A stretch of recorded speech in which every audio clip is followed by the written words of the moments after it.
नमस्कार बहनों एवं भाइयों। आज मैं आप सबके समक्ष गढ़े गए इतिहास और घटे हुए इतिहास के बीच अंतर विषय पर अपना विचार व्यक्त करना चाहूंगा। भारतीय संदर्भ में यह विषय बहुत ही महत्वपूर्ण है, क्योंकि आए दिन कुछ लोग इसी आधार पर अपनी राजनीति चमकाने का कार्य करते हैं और समाज में, देश में विवाद उत्पन्न करने का दुस्साहस करते हैं। इसके कारण से होता यह है कि खास तौर से मीडिया को चर्चा के लिए मैटर मिल जाता है, विषय मिल जाता है और टीवी पर, अखबारों में और सोशल मीडिया में इस तरह की गर्मागर्म बहस एक मुद्दा बन जाता है।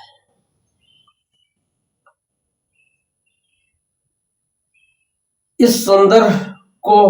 मुझे आज इसलिए प्रस्तुत करना पड़ा है कि अभी इधर के 2-3 दिन पूर्व संसद में सपाई सांसद रामजी लाल सुमन ने राणा सांगा जी से संबंधित विवादित बयान देने का कार्य किया और उस विवादित बयान को तूल देने के लिए उनकी पार्टी के मुखिया सहित कुछ लोग ऐसे लग गए मानो उनको अपनी राजनीति चमकाने के लिए एक बहुत बड़ा मुद्दा हाथ लग गया है। वस्तुतः रामजी लाल सुमन ने जो कहा है संसद में, वो सोवियत संघ, रूस और नेहरू सरकार के समय से हमारे देश में जो गढ़ा गया इतिहास है वामपंथी लेखकों का, उसी के अध्ययन के आधार पर उनके द्वारा इस तरह की अनर्गल, गलत ऐतिहासिक टिप्पणी की गई है। मैं यहां यह स्पष्ट कर दूं कि वीर बाप्पा रावल के वंशधर कभी भी ना तो गद्दार रहे हैं, ना देशद्रोही रहे हैं, ना अपनी सनातन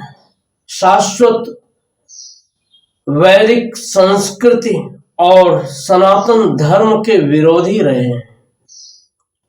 वे इसके उच्चादर्श बनकर के प्रस्तुत हुए हैं। राणा संग्राम सिंह, जिन्हें संक्षेप में राणा सांगा कहा जाता है,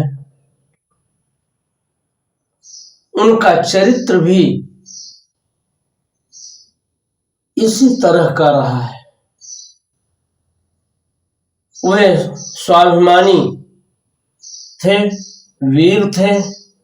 और राष्ट्रीय संस्कृति के, भारत की संस्कृति के समन्वयक थे। लेकिन पूरी दुनिया में कम्युनिज्म की अवधारणा और दूसरे देश की संस्कृति, सभ्यता और धर्म का उन्मूलन कर सबको कम्युनिज्म के ढांचे में ढालने की जो सोवियत संघ से आयातित प्रवृत्ति थी, उसका स्वतंत्रता के पूर्व ही विकास शुरू हो गया था और स्वतंत्रता के बाद कांग्रेस और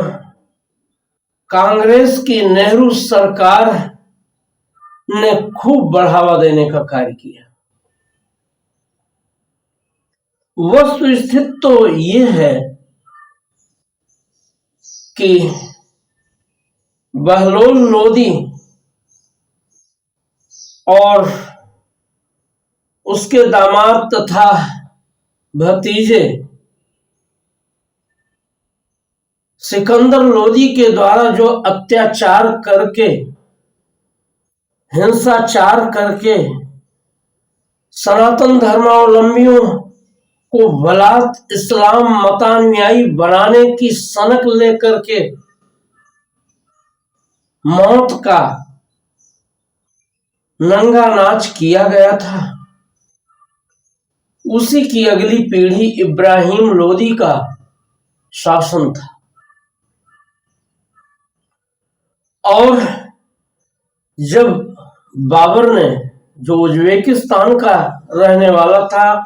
और वहां से भगाया गया था, उसने अपने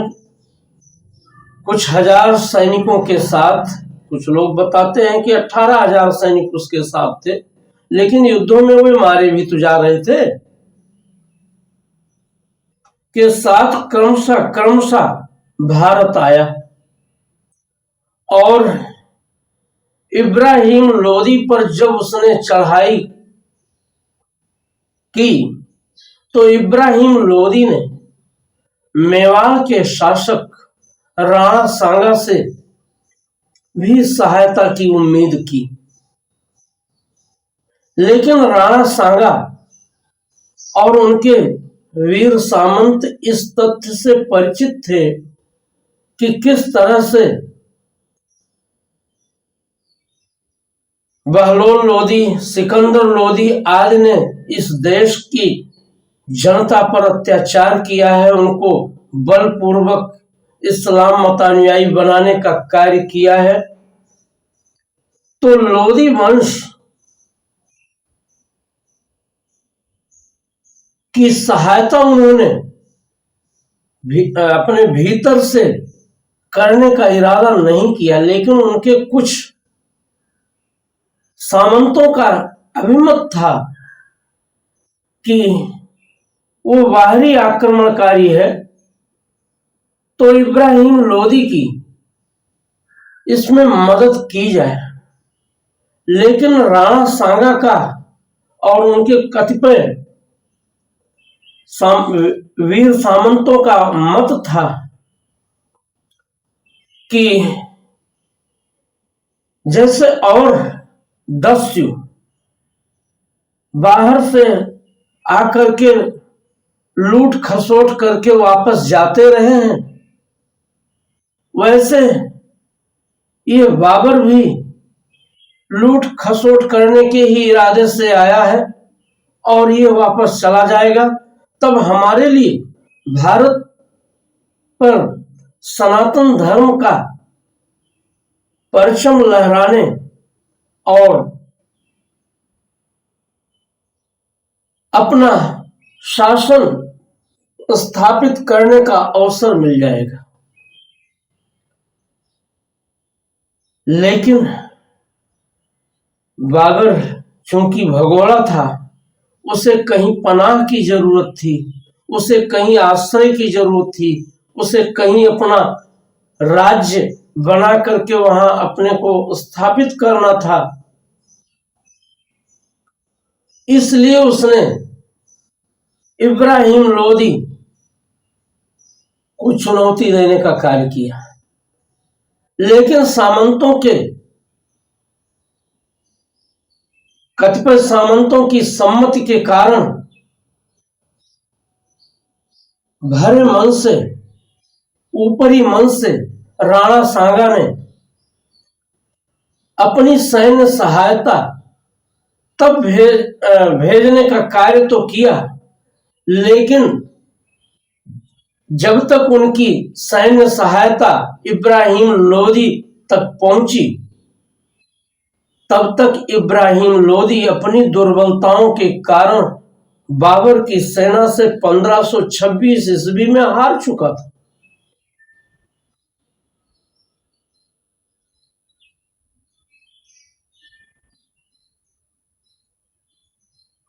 और उसके हारने के उपरांत मेवाड़ की सेना को वापस होना पड़ा, लेकिन राणा सांगा ने यह समझ लिया कि अब बाबर से दो हाथ मेवाड़ की सेना को ही करना पड़ेगा, क्योंकि उसने यहां अपनी सत्ता स्थापित करने का इरादा किया है। उसका वापस लौट जाने का, लूट खसोट करके वापस लौट जाने का इरादा बिल्कुल नहीं है।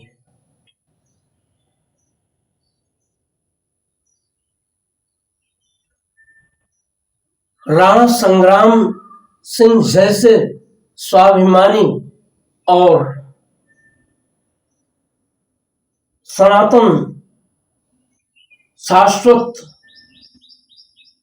वैदिक धर्म के पुरोधा कभी भी बाबर जैसे दस्यु को भारत पर आक्रमण करने का न्योता दे ही नहीं सकते हैं। ये गढ़ा गया इतिहास है, जिसको या तो पढ़कर या अपने मुखिया से प्रेरित होकर झूठा गढ़ा गया इतिहास संसद में प्रस्तुत करने का कार्य रामजी लाल सुमन, जो सपाई सांसद हैं, उनके द्वारा किया गया है।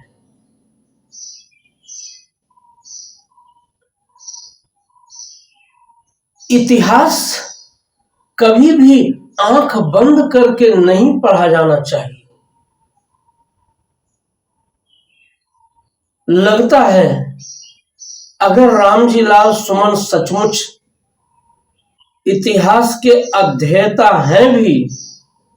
तो वो आंख मूंद कर पढ़ने वाले, इतिहास पढ़ने वाले अध्येता हैं। अन्यथा इस तरह की अनुचित और गैर ऐतिहासिक झूठे तथ्य को वो संसद में प्रस्तुत करने का कार्य न करते। हमारे देश के कतिपय तथाकथित राजनेताओं का यह शगल हो चुका है कि वे विवादों को जन्म दे करके अपनी राजनीति चमकाने के चक्कर में रहते हैं। अखिलेश जी भी वस्तुतः इसी के शिकार है, क्योंकि उन्हें राजनीति विरासत में मिली है, संघर्ष करके नहीं मिली है।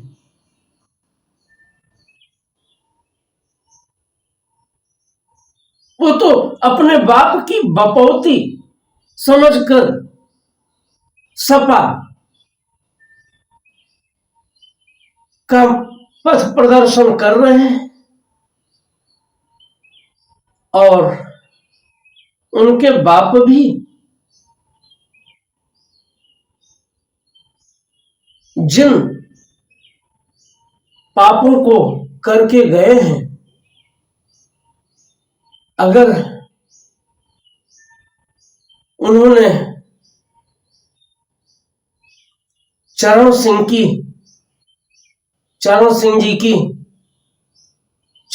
जी का आश्रय न लिया होता, उनका चरण दिल्ली में जाकर न पकड़ा होता, तो शायद वो समाजवादी पार्टी के मुखिया होकर पनप भी न पाते, अस्तित्व में ही न रहते, और पहले ही उनका एनकाउंटर उस समय की उत्तर प्रदेश की वीपी सिंह जी की सरकार द्वारा करा दिया गया होता, क्योंकि उनके कारनामे ही ऐसे थे कि दिल्ली में बैठी इंदिरा सरकार और उत्तर प्रदेश में वीपी सिंह की सरकार उनको अस्तित्व में देख ही नहीं सकती थी। लेकिन वो सब बातें आम जनता को कहां पता है।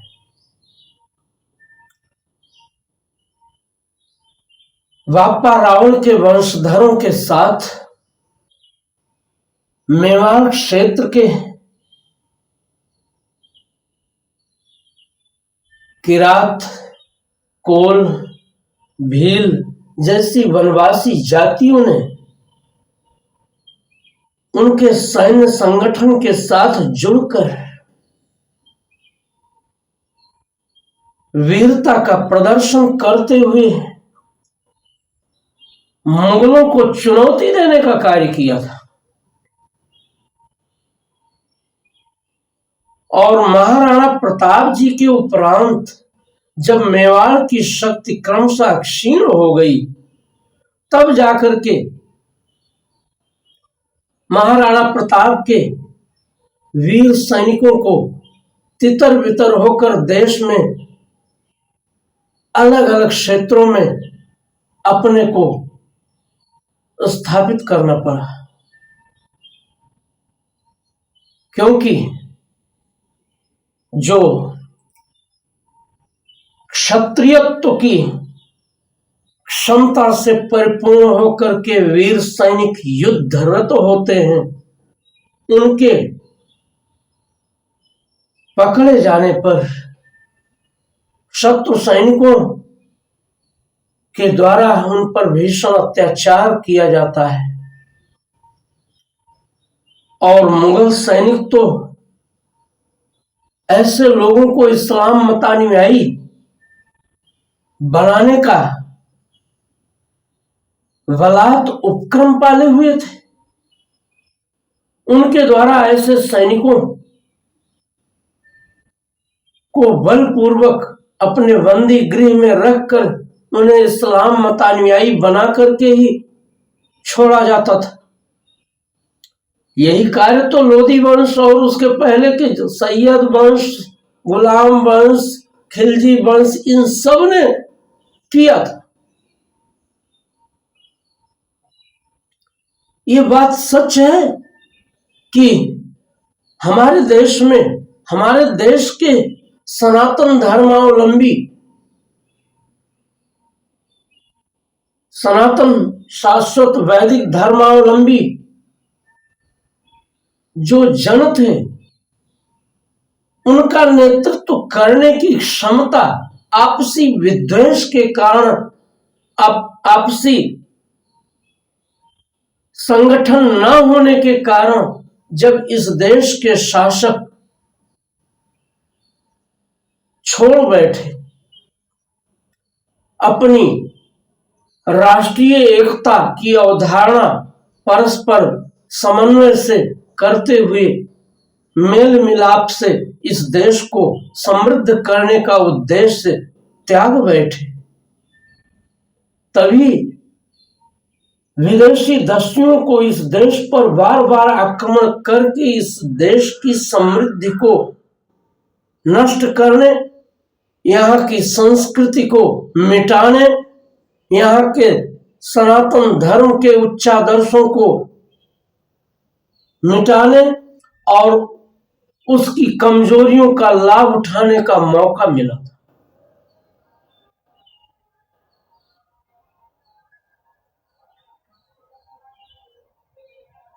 इतिहास हमेशा आंख खोलकर पढ़ने का विषय होता है।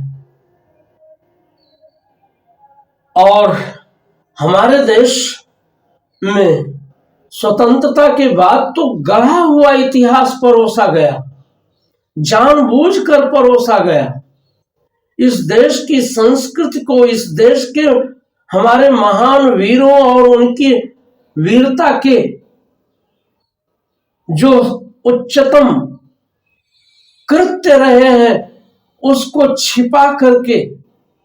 उनको दुर्बल दिखाने, उनको कमजोर दिखाने, उनको भगोड़ा दिखाने, उनको युद्ध से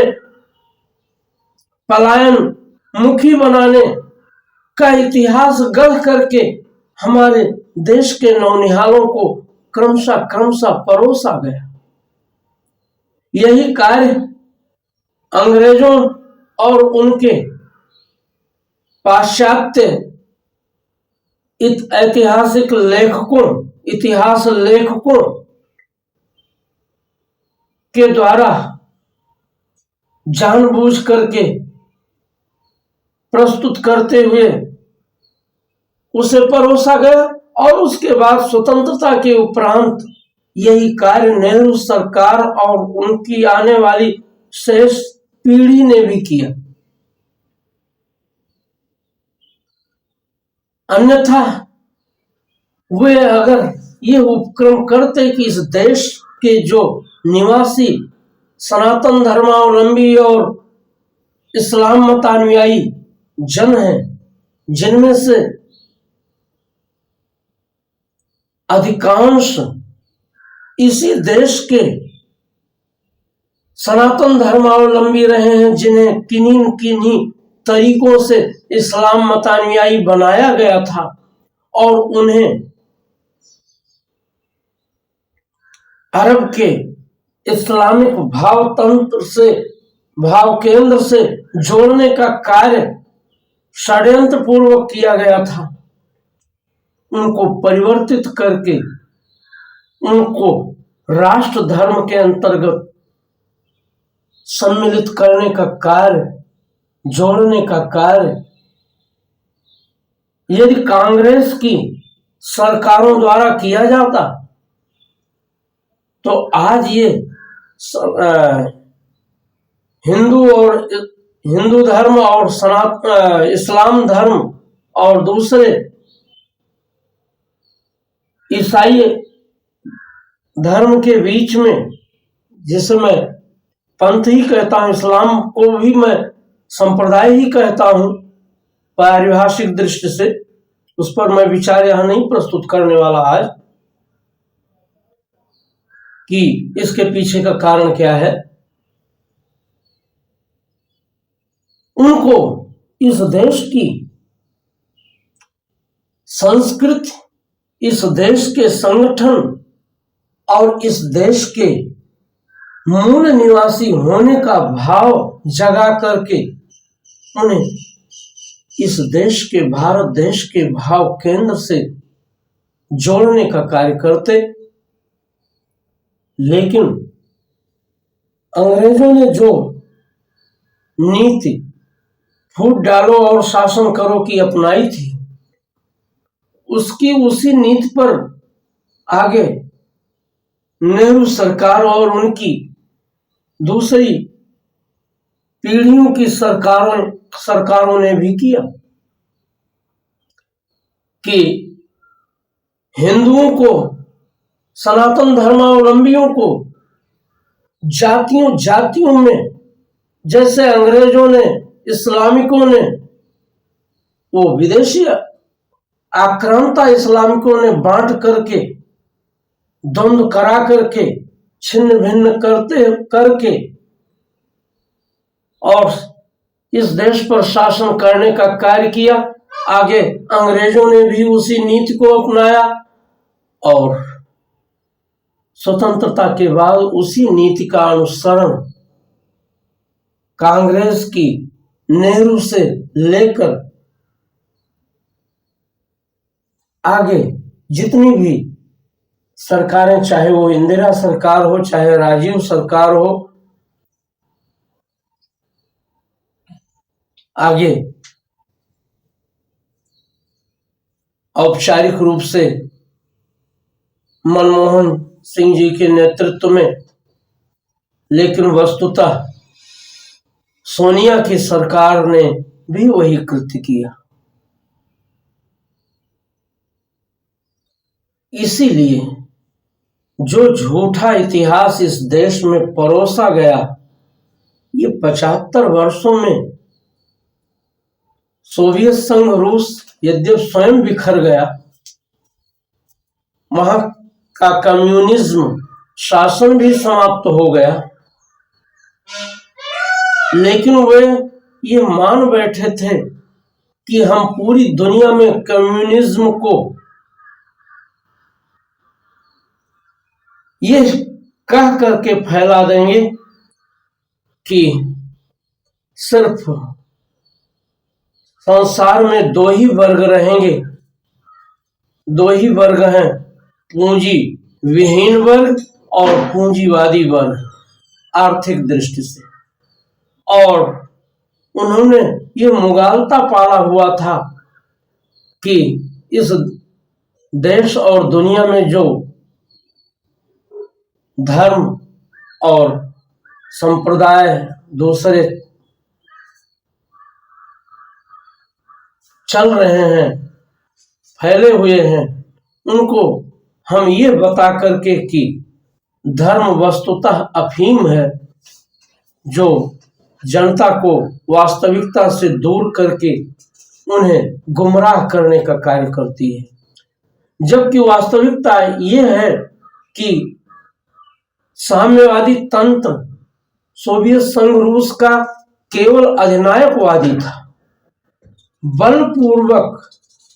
हिंसा के तरीके से सोवियत संघ रूस पर थोपा गया था और उसका खात्मा भी उसकी अपनी दुर्बलताओं के कारण ही हुआ। इस सत्य को समझे बगैर जब हम गढ़े हुए इतिहास को बच्चों तक, नौनिहालों तक बांटने का कार्य करते हैं, तो इसी तरह की गलतफहमियां, इसी तरह के भ्रम जनता के बीच परोसे जाने लगते हैं, जैसा कि रामजी लाल सुमन और उनकी पार्टी के मुखिया अखिलेश जी के द्वारा किया जा रहा है। इस देश में तुर्कों के आक्रमण के उपरांत तो क्रमशः इस देश के सारे निवासी दलित होते गए थे। दलित माने जो दबाया गया हो, जिनकी संस्कृति को दबाया गया हो, जिनके धर्माचरण को दबाया गया हो और जिनका निरंतर शोषण किया गया हो, वे सभी दलित ही कहलाते हैं। दलित कोई जाति नहीं है, ये परिस्थिति से उत्पन्न हुआ, ऐतिहासिक परिस्थिति से उत्पन्न हुआ एक दृष्टिकोण मूलक शब्द है। जो लोग नहीं जानते वे दलित शब्द का प्रयोग इस रूप में कर रहे हैं मानो दलित एक अलग जाति है। जो भी शक्ति के अहंकार में फूलकर दूसरे लोगों को दबाने का कार्य करता है, उनका शोषण करने का कार्य करता है, तो जो शोषित होते हैं, जो दबाए जाते हैं, वो दलित कहलाते ही हैं। दलित माने दबाया गया।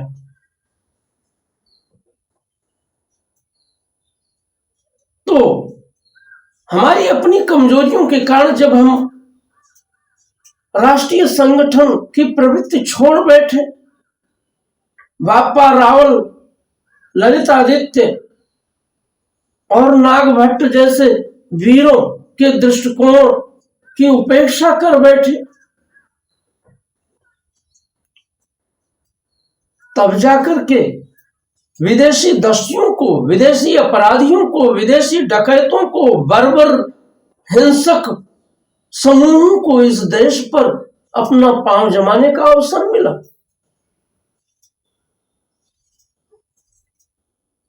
और उसके बाद तो जहां तक हो सका इस देश के महान सूरमाओं का, महान वीरों का जो प्रशस्त इतिहास है उसको छिपाया गया और झूठा इतिहास गढ़ गढ़ करके वामपंथी और तथाकथित कांग्रेसी समर्थक लेखकों के द्वारा लिख लिख करके इस देश के नौनिहालों तक, इस देश की जनता तक परोसने का कार्य किया गया।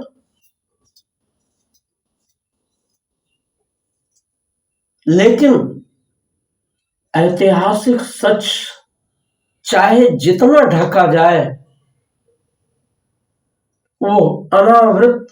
होकर के ही रहता है, वो प्रकट होता ही है।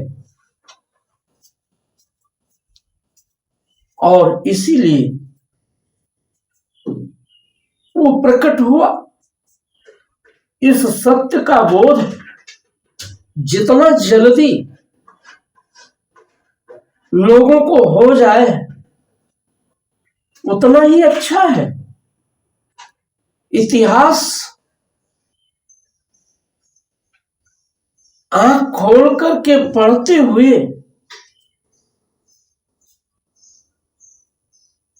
अपने को संवारने का विषय है। जो गलतियां हमसे अपने इतिहास में हुई हैं वो वर्तमान में और भविष्य में ना हो, ऐसी विचारणा, ऐसी अवधारणा विस्तारित करने की आवश्यकता होती है। क्योंकि यदि इतिहास से कुछ सीखा नहीं जाता तो इतिहास बार बार स्वयं को दोहराता है।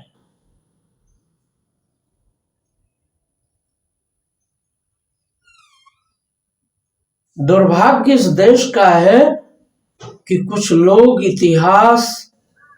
से सीखने का नहीं, उसके झूठे गढ़े गए इतिहास को पढ़कर उसके आधार पर अपनी राजनीति चमकाने का दृष्टिकोण लेकर के आगे बढ़ रहे हैं। इस देश के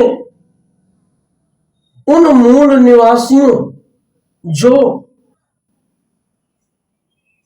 कभी इस देश के सनातन धर्मावलंबी थे,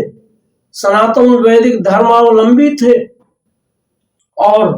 परिस्थितियों बस व्यवस्था में इस्लाम मतानुयायी हुए, उन्हें और उनकी पीढ़ियों को इस तथ्य से परिचित होकर के अपने राष्ट्र के सांस्कृतिक इतिहास के साथ जुड़ना होगा, अपने राष्ट्र की संस्कृति के साथ जुड़ना होगा और अपने राष्ट्र के लिए अपने को समर्पित करना होगा।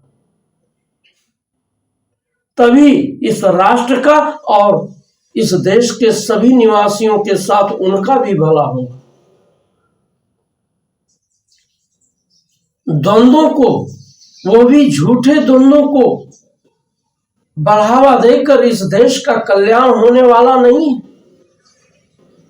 इस देश में जितनी आज जातियां सनातन धर्म को बांटने के इरादे से पनपाई गई हैं, वो ऐतिहासिक परिस्थितियों का नतीजा है। बहलोल लोदी और सिकंदर लोदी जैसे बाहरी दस्युओं ने जब इस देश को जीता इस देश को लूटा और इस देश के राजाओं को पराजित करके उन्हें बंदी बनाया, उनके सैनिकों को बंदी बनाया, तो उन बंदी सैनिकों पर अत्याचार करते हुए उनको भूखा रख करके उनसे चर्म का कर्म कराया गया, उनसे मृत पशुओं के चमड़े उधेड़वाए गए, उनसे गौ हत्या कराई गई, दूसरे निरीह पशुओं की हत्या कराई गई और उनको बलपूर्वक इस कर्म में लगा करके और उन्हें चर्मकार या चमार नाम तक दे दिया।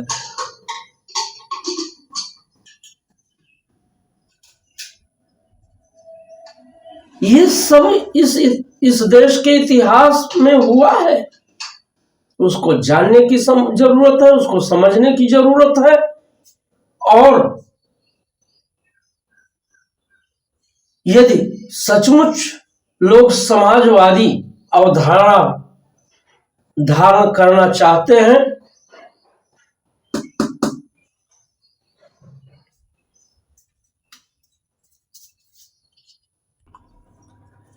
तो उन्हें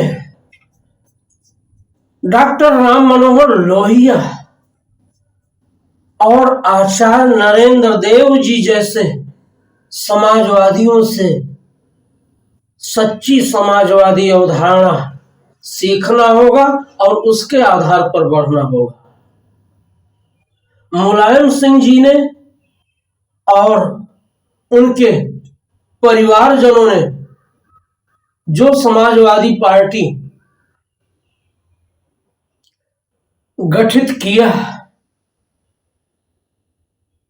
उसमें समाजवाद का तो कहीं अस्तित्व भी नहीं है। यदि समाजवाद का सचमुच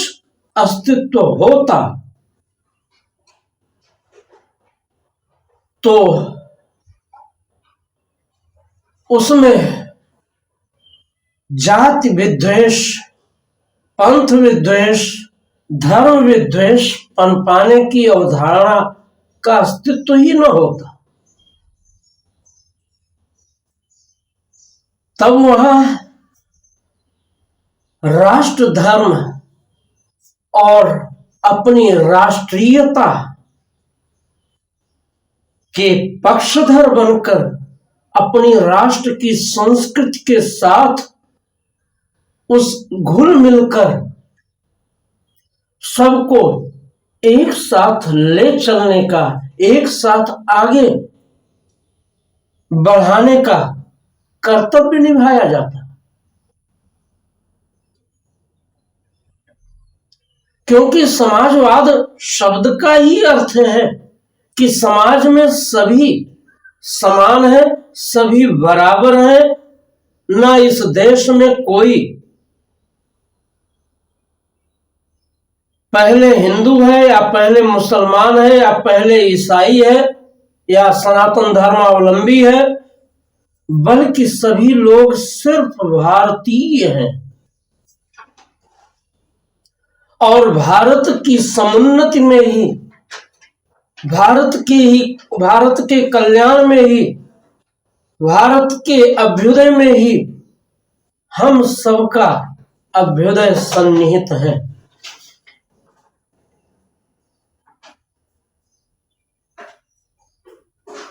अगर सचमुच ये समाजवादी पार्टी होती तो उसके द्वारा ये भाव प्रचारित किया जाता और ये दृष्टिकोण लेकर के अपनी राजनीति की जाती कि मुझे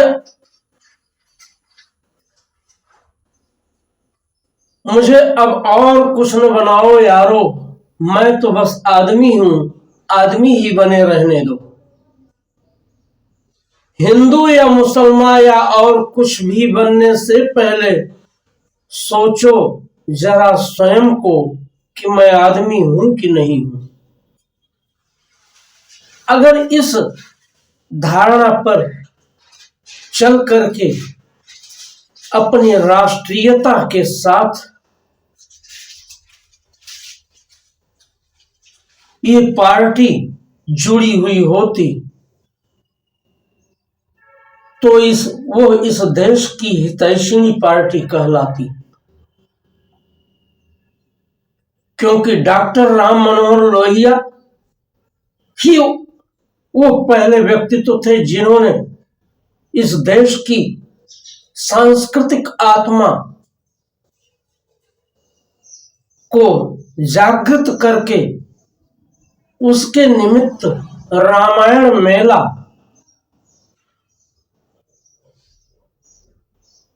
राष्ट्रीय और अंतर्राष्ट्रीय स्तर पर आयोजित करने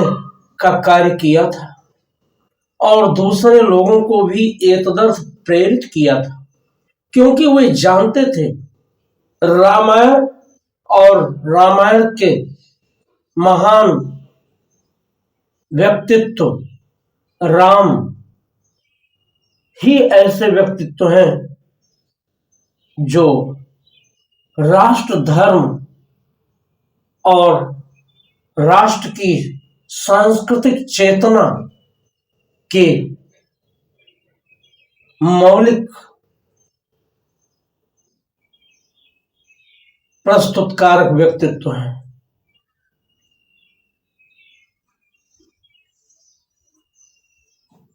क्योंकि उनके राज्य में लोकतंत्र का वो उच्चादर्श जिसमें जो अनीति कछु भाखों भाई तो मोहि वर्जो भय विसराई का दर्शन रहा है, कोई भेद नहीं रहा है। राजघाट सब विधि सुंदर वर मज्जई जहां वरण चारों नर, चारों वर्णों के लोगों को बिना किसी भेदभाव के आपस में आत्मीयता के साथ राजघाट पर स्नान करने की व्यवस्था यही बताती है कि किसी प्रकार का भेदभाव भगवान राम के शासन में नहीं रहा है। तो जो लोग राम के अस्तित्व को ही नकारने वाले लोग हैं, ऐसे लोग कभी राम को क्यों समझना चाहेंगे। समाजवादी पार्टी भी कमोवेश उसी पथ पर चल पड़ी है। मैं निसंकोच रूप से यह तथ्य कह रहा हूं। समाजवादी पार्टी को फिर से डॉक्टर राम मनोहर लोहिया और आचार्य नरेंद्र देव जी जैसे व्यक्तित्वों के विचारों से सम्मिलित होकर अपना दृष्टिकोण बदलने की जरूरत है और समाजवाद का जो सचमुच आदर्श है उसके अनुसार से उसको अपनी राजनीति गढ़ने की जरूरत है, राजनीति संवारने की जरूरत है। लेकिन ऐसा लगता है जैसे मुलायम जी की वंशावली में ही सारी योग्यता विद्यमान है और कोई भी ना तो विधायक बनने लायक है न सांसद बनने लायक है। जब उनके परिवार से बच जाता है सांसद और विधायक का पद, तभी जाकर के किसी और को उसे प्राप्त करने का अवसर मिलता है, अन्यथा नहीं मिलता है।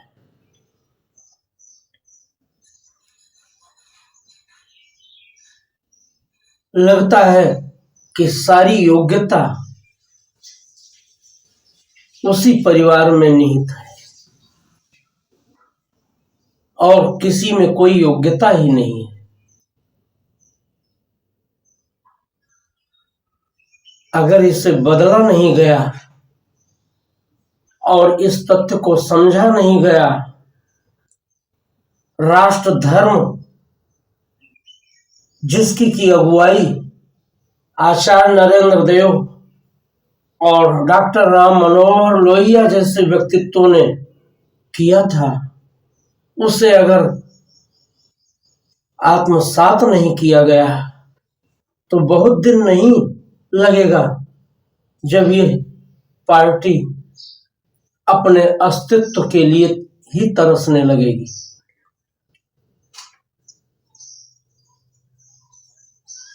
जो लोग सनातन धर्म और वास्तविक इतिहास पर आक्रमण करके उसके प्रति उलझुल बातें, अहेतुक बातें, झूठी बातें, गढ़ी बातें और परिस्थितियों बस जो प्रस्तुतियां हुई हैं उसको आगे करके अपनी राजनीति चमकाने का कार्य करते हैं, वे कभी भी सच्चे समाजवादी नहीं हो सकते। उन्हें समाजवाद का काखा गाघा भी वास्तव में नहीं आता है। ये तभी होता है जब संघर्ष करके राजनीतिक दल नहीं गठित होते और संघर्ष करके राजनेता नहीं पनपते, बल्कि वे विरासत के आधार पर कुर्सी पा जाते हैं। तभी ऐसा हो पाता है, तभी ऐसा होता है। यदि मेरे इन विचारों से, इन तथ्यों से किसी को चोट पहुंची हो तो वे चोट खाकर अपना सुधार कर लें, तब मैं अपने इन विचारों को सार्थक समझूंगा और उन्हें यह जरूर कहूंगा कि इतिहास आंख खोल कर पढ़ना सीखें। चाहे वो विश्व का इतिहास हो, चाहे भारत का इतिहास हो, और उस इतिहास से सबक लें। उस इतिहास में जो गलतियां हुई हैं उसको आगे ना होने देने का संकल्प लें और इस राष्ट्र के अभ्युदय के लिए अपनी राजनीति करें, न कि केवल कुर्सी पाने के लिए, सत्ता पाने के लिए अपनी राजनीति करने का कार्य करें। इन्हीं शब्दों के साथ धन्यवाद। जय हिंद,